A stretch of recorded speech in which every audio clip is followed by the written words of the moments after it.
wo sind wir da? Aufwachen, Kelly. Hä? Ich komm nicht mehr draus. Ich check's voll nicht mehr.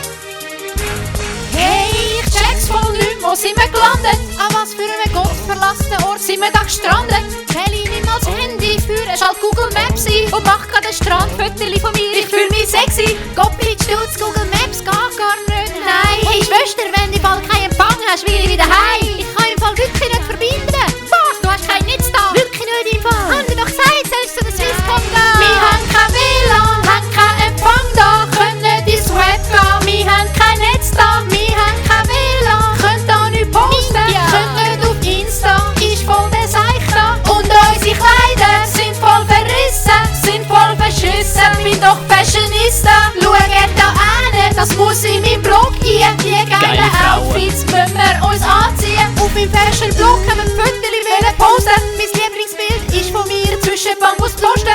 Aber in dem Funkloch da, wie will ich stylen? Wenn's Kelly nicht einmal anbringt, um eine Verbindung aufgleisen, dann bauen wir eine eigene Antenne ganz hoch oben. Nachher Dschungel-Selfies von uns ohne Photoshoppen. Kann doch nicht so schwer sein, schnell so etwas zu bauen. Ein paar von diesen Pfosten zusammenstecken, wir sind doch Powerfrauen.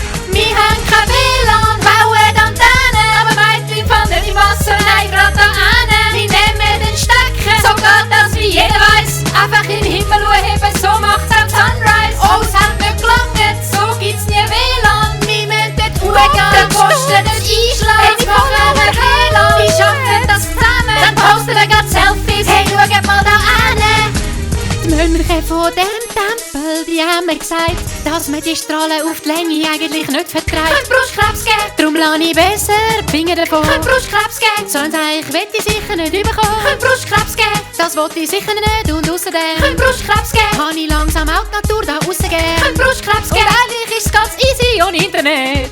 Hast du mir Zeit zum Shoppen? Schwester, überlegen, kein